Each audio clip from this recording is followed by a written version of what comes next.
ನಮಸ್ಕಾರ, ಕರ್ನಾಟಕ ನ್ಯೂಸ್ ನೈನ್ಗೆ ಸ್ವಾಗತ. ನಾನು ವಿಮಲಾ ನಾಗರಾಜ್.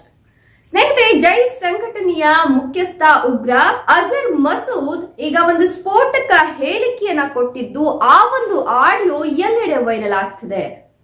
ಆಪರೇಷನ್ ಸಿಂಧೂರ ಬೆನ್ನಲ್ಲೇ ಉಗ್ರ ಹೇಳಿರ್ತಕ್ಕಂತ ಈ ಹೇಳಿಕೆ ಇದೀಗ ಭಾರತೀಯರಲ್ಲಿ ಒಂದು ರೀತಿಯ ಬೆಚ್ಚಿ ಬೀಳುವಂತಹ ಪ್ರಸಂಗವನ್ನ ಎದುರಾಗುವಂತೆ ಮಾಡುತ್ತೆ ಅನ್ನೋದು ಅವನ ವಾದ. ಆದರೆ ನಮ್ಮ ಭಾರತೀಯರು ಅಷ್ಟಕ್ಕೆ ಹೆದರ್ಕೊಂಡು ಕೂತ್ಕೊಳ್ಳೋರಲ್ಲ. ಆದ್ರೂ ಕೂಡ ಈ ಉಗ್ರ ಸಂಘಟನೆಗಳು ಇವ್ರು ಮಾಡ್ತಕ್ಕಂತ ಒಂದಿಲ್ಲೊಂದು ಕಿತಾಪತಿಗಳು ನಮ್ಮನ್ನ ಒಂದು ರೀತಿಯ ತಳವಳಕ್ಕೆ ಒಳಗಾಗುವಂತೆ ಮಾಡ್ಬಿಡತ್ತೆ. ಹಾಗಾದ್ರೆ ಜೈ ಸಂಘಟನೆಯ ಮುಖ್ಯಸ್ಥ ಅಜರ್ ಮಸೂದ್ ಹೇಳಿರ್ತಕ್ಕಂತ ಆ ಒಂದು ಆಡಿಯೋ ಬಾಂಬ್ ಅದರಲ್ಲಿ ಏನಿದೆ? ನಿಜಕ್ಕೂ ಕೂಡ ಈ ಉಗ್ರ ಭಾರತವನ್ನ ಬೆಚ್ಚಿ ಬೀಳಿಸಬೇಕು ಅಂತ ಇದನ್ನ ಮಾಡಿದ್ದ? ಪಾಕಿಸ್ತಾನ ಮತ್ತೆ ಈ ಉಗ್ರನಿಗೆ ನೆಲೆ ಕೊಟ್ಟಿದ್ದು ಯಾಕೆ? ಆಪರೇಷನ್ ಸಿಂಧೂರ ಈ ಒಂದು ಕಾರ್ಯಾಚರಣೆಯಿಂದ ನಷ್ಟಕ್ಕೊಳಗಾಗಿರ್ತಕ್ಕಂತ ಪಾಕಿಸ್ತಾನ ಸೇಡು ತೀರಿಸಿಕೊಳ್ಳಕ್ಕೆ ಈ ರೀತಿ ಕೆಲಸವನ್ನ ಮಾಡ್ತಿದ್ಯಾ ಅನ್ನೋದು ಇವತ್ತಿನ ಪ್ರಶ್ನೆ. ಹೌದು ಸ್ನೇಹಿತರೆ, ಆಪರೇಷನ್ ಸಿಂಧೂರ ನಿಜಕ್ಕೂ ಕೂಡ ನಮ್ಮ ಭಾರತೀಯರೆಲ್ಲರೂ ಕೂಡ ಹೆಮ್ಮೆ ಪಡುವಂತ ವಿಚಾರ. ಪತ್ನಿಯ ಕಣ್ಣೆದರಲ್ಲೇ ಪತಿಯನ್ನ ಕೊಂದಂತಹ ಪಾಪಿಗಳಿಗೆ ನೋಡ್ಕೊಳ್ಳುವಂತೆ ಕೊಟ್ಟಿದ್ದು ನಮ್ಮ ಭಾರತೀಯ ಹೆಮ್ಮೆಯ ಸೈನಿಕರು. ಇದನ್ನ ಸಹಿಸದ ಪಾಕಿಸ್ತಾನ ಇದೀಗ ಯಾವ ಮಟ್ಟಕ್ಕೆ ಹೋಗಿದೆ ಅಂತ ಹೇಳಿದ್ರೆ, ಈ ರೀತಿಯ ಆಡಿಯೋ ಬಾಂಬ್ ಗಳನ್ನ ಬಿಟ್ಟು ನಮ್ಮನ್ನ ಹೆದರಿಸಕ್ಕೆ ಟ್ರೈ ಮಾಡ್ತಿದೆ. ಹೌದು, ಈ ಒಂದು ಆಡಿಯೋದಲ್ಲಿ ಏನಿದೆ ಅಂತ ನೀವು ಕೇಳಬಹುದು. ಈ ಒಂದು ಆಡಿಯೋದಲ್ಲಿ ಅಜರ್ ಮಸೂದ್, ಉಗ್ರ ಅಜರ್ ಮಸೂದ್ ನಮ್ಮ ಭಾರತಕ್ಕೆ ಆತ್ಮಾಹುತಿ ಬಾಂಬ್ ನ ಬೆದರಿಕೆಯನ್ನ ಒಡ್ಡಿದ್ದಾನೆ.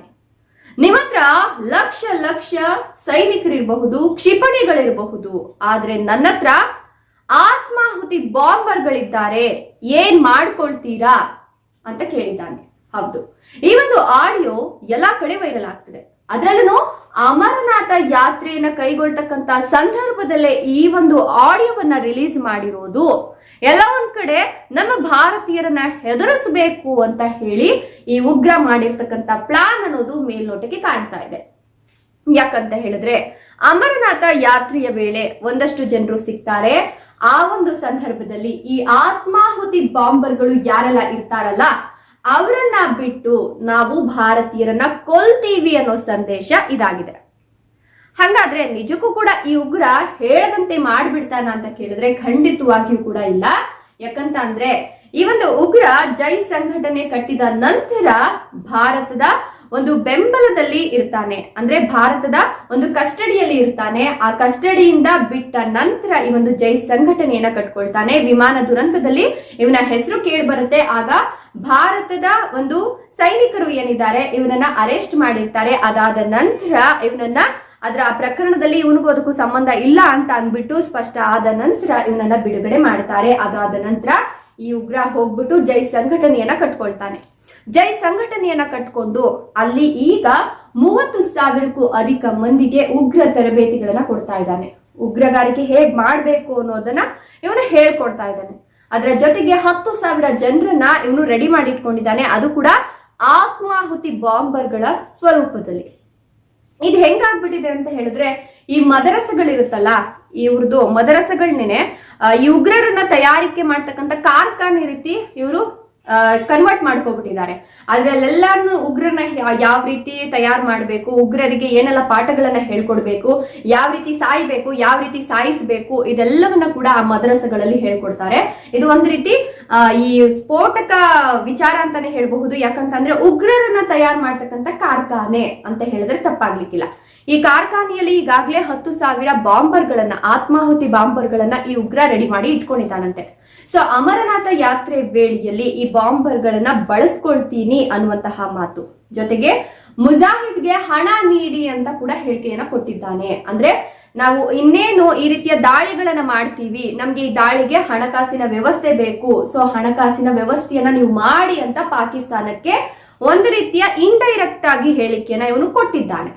ಇದರ ಜೊತೆಗೆ ಉಗ್ರವಾದಕ್ಕೆ ಬೆಂಬಲವನ್ನ ಕೊಡಿ, ಹಣಕಾಸಿನ ಬೆಂಬಲವನ್ನ ಕೊಡಿ ಅಂತ ಹೇಳ್ಬಿಟ್ಟು ರಾವಲ್ಪಿಂಡಿ ಇರಬಹುದು ಅದರ ಜೊತೆಗೆ ಗಲ್ಫ್ ಪ್ರದೇಶಗಳೇನಿದೆ ಈ ಒಂದು ಪ್ರದೇಶಗಳಲ್ಲಿ ಇವನು ಹಣಕಾಸಿನ ಒಂದು ಬೆಂಬಲವನ್ನ ಪಡ್ಕೊಳ್ಳಿಕ್ಕೆ ಪ್ರಯತ್ನವನ್ನ ಮಾಡ್ತಿದ್ದಾನೆ.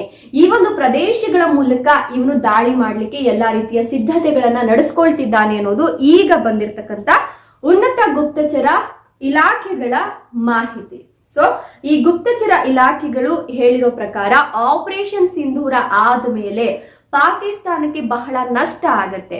ಹೀಗಾಗಿ ಇವನನ್ನ ಮತ್ತೆ ಮುನ್ನೆಲೆಗೆ ಕರ್ತರುವಂತಹ ಪ್ರಯತ್ನವನ್ನ ಪಾಕಿಸ್ತಾನ ಮಾಡಿದೆ ಅನ್ನೋದು ಈಗ ಮೇಲ್ನೋಟಕ್ಕೆ ಕಾಣ್ತಿರ್ತಕ್ಕಂತ ವಿಚಾರ. ಇನ್ನು ಈಗಾಗ್ಲೇ ಭಾರತೀಯ ಸೈನಿಕರು ಗಡಿ ನುಸುಳುವಿಕೆಯನ್ನ ಈಗಾಗ್ಲೇ ಆಲ್ಮೋಸ್ಟ್ ತಡೆದಿದ್ದಾರೆ. ಎಲ್ಲಾ ಕಡೆನೂ ಕೂಡ ಟೈಟ್ ಸೆಕ್ಯೂರಿಟಿ ಇದೆ. ನಮ್ಮ ಯೋಧರು ಬಹಳ ಜಾಗೃತರಾಗಿ ಕಾಯ್ತಾ ಇದ್ದಾರೆ. ಎಲ್ಲಾ ಕಡೆನೂ ಕೂಡ ಅವರಿಗೆ ಒಂದು ವೇಗಳು ಏನಿದೆ, ದಾರಿಗಳು ಏನಿದೆ ಬಂದ್ ಆಗಿದೆ. ಹೀಗಾಗಿ ಈ ಉಗ್ರ ಏನ್ ಮಾಡಿದಾನೆ ಅಂತ ಹೇಳಿದ್ರೆ, ಸ್ಥಳೀಯ ಯುವಕರು ಏನಿರ್ತಾರಲ್ಲ ಅವರನ್ನ ಬಳಸ್ಕೊಂಡು ಅವರಿಗೆ ತರಬೇತಿಗಳನ್ನ ಕೊಡ್ತಿದ್ದಾನಂತೆ. ಈ ಒಂದು ಈ ಒಂದು ಚಿತ್ರಣ ಹೆಂಗಿದೆ ಅಂತ ಹೇಳಿದ್ರೆ, ಆಗ್ಲೇ ಹೇಳ್ದಂಗೆ ಒಂದಷ್ಟು ಕಾರ್ಖಾನೆಗಳನ್ನ ಸಿದ್ಧಪಡಿಸ್ಬಿಟ್ಟಿದ್ದಾನೆ. ಈ ಒಂದು ಕಾರ್ಖಾನೆಗಳನ್ನ ಸಿದ್ಧಪಡಿಸ್ಬಿಟ್ಟು ಅಲ್ಲಿ ಉಗ್ರರನ್ನ ಹೆಂಗ್ ತಯಾರಿ ಮಾಡ್ಬೇಕು ಅನ್ನೋದ್ರ ಬಗ್ಗೆ ಕಂಪ್ಲೀಟ್ ಆಗಿ ಇವನು ಒಂದು ಟೀಚಿಂಗ್ ಅನ್ನ ಮಾಡ್ತಿದ್ದಾನಂತೆ. ಸೊ ಅಲ್ಲಿ ಹೋಗ್ಬಿಟ್ಟು ಉಗ್ರರನ್ನ ರೆಡಿ ಮಾಡ್ತಿದ್ದಾನೆ. ಉಗ್ರರನ್ನ ಯಾವ ರೀತಿ ರೆಡಿ ಮಾಡ್ತಿದ್ದಾನೆ ಅಂತ ಹೇಳಿದ್ರೆ, ಸ್ಥಳೀಯ ಯುವಕರನ್ನೇ ಬಳಸ್ಕೊಂಡು ಉಗ್ರರ ರೀತಿ ರೆಡಿ ಮಾಡ್ತಿದ್ದಾನೆ. ಈಗಾಗಲೇ 10,000 ಆತ್ಮಾಹುತಿ ಬಾಂಬರ್ಗಳು ರೆಡಿ ಇದ್ದು 30,000 ಉಗ್ರರು ಅವನ ಹತ್ರ ಇದಾರಂತೆ. ಇದರ ಜೊತೆಗೆ ಈ ಒಂದು ಆಡಿಯೋವನ್ನ ಮಸೀದಿಗಳಿಗೆ ಏನಿದೆ, ಪಾಕಿಸ್ತಾನದ ಮಸೀದಿಗಳೇನಿದೆ ಅಲ್ಲ ಅಲ್ಲೆಲ್ಲಾನು ಕೂಡ ಪ್ರಚಾರ ಮಾಡ್ತಿದ್ದಾರೆ, ಆಡಿಯೋಗಳನ್ನ ಪ್ಲೇ ಮಾಡ್ತಿದ್ದಾರೆ ಅನ್ನೋದು ರಾಷ್ಟ್ರೀಯ ಮಾಧ್ಯಮಗಳ ಒಂದು ವರದಿ. ಇದರ ಬಗ್ಗೆ ನಮ್ಮ ಹತ್ರ ಆಡಿಯೋ ಕೂಡ ಇದೆ ಅಂತ ಹೇಳ್ಬಿಟ್ಟು ರಾಷ್ಟ್ರೀಯ ಮಾಧ್ಯಮಗಳು ಇದೀಗ ವರದಿಯನ್ನ ಮಾಡಿದ್ದು, ಈ ಉಗ್ರ ಮಾತಾಡಿರ್ತಕ್ಕಂಥ ಆಡಿಯೋ ಸದ್ಯ ಎಲ್ಲಾ ಕಡೆ ವೈರಲ್ ಆಗ್ತಿದೆ. ಹೀಗಾಗಿ ಈ ಉಗ್ರರ ಪ್ಲಾನ್ ಅನ್ನ ತಡೆಗಟ್ಟಬೇಕು ಅಂತ ಹೇಳ್ಬಿಟ್ಟು ಈಗ ಭಾರತೀಯ ಒಂದು ರಕ್ಷಣಾ ಪಡೆಗಳು ಎಲ್ಲಾ ರೀತಿಯ ಸಿದ್ಧತೆಗಳನ್ನ ಮಾಡ್ಕೊಳ್ತಿದ್ರು ಕೂಡ ಈ ಉಗ್ರ ಕೊಡ್ತಿರ್ತಕ್ಕಂತ ಹೇಳಿಕೆಗಳು ಎಲ್ಲ ಒಂದ್ ಕಡೆ ಸಂಘರ್ಷಕ್ಕೆ ನಾಂದಿ ಹಾಡುತ್ತಾ ಅನ್ನುವಂಥದ್ದು ಈಗ ಎದ್ದಿರ್ತಕ್ಕಂಥ ಪ್ರಶ್ನೆ. ಈ ಒಂದು ಉಗ್ರನ ಆಡಿಯೋ ವೈರಲ್ ಆಗ್ತಿದ್ದಂತೆ ಭಾರತೀಯ ರಕ್ಷಣಾ ಪಡೆಗಳು ಕೂಡ ಎಚ್ಚೆತ್ತುಕೊಂಡಿದ್ದು, ಜೊತೆಗೆ ನಮ್ಮ ಯೋಧರು ಕೂಡ ಹಗಲಿರುಳು ಅಂತೆ ದುಡಿತಾ ಇದ್ದಾರೆ. ಮುಂದಿನ ದಿನಗಳಲ್ಲಿ ಇದು ಯಾವ ಮಟ್ಟಕ್ಕೆ ಹೋಗಿ ತಲುಪುತ್ತೆ, ಸಂಘರ್ಷಕ್ಕೆ ಇದೆ ನಾಂದಿ ಆಗುತ್ತಾ ಅನ್ನೋದನ್ನ ಕಾದ್ ನೋಡ್ಬೇಕಾಗಿದೆ. ಇದರ ಬಗ್ಗೆ ನಿಮ್ಮ ಅನಿಸಿಕೆ ಅಭಿಪ್ರಾಯಗಳನ್ನ ಕಮೆಂಟ್ ಮಾಡಿ. ವಿಡಿಯೋ ಇಷ್ಟ ಆದ್ರೆ ಲೈಕ್ ಕೊಟ್ಟು ಶೇರ್ ಮಾಡಿ. ತಪ್ಪದೆ ನಮ್ಮ ಚಾನಲ್ ಅನ್ನ ಸಬ್ಸ್ಕ್ರೈಬ್ ಮಾಡ್ಕೊಳ್ಳಿ. Thank you.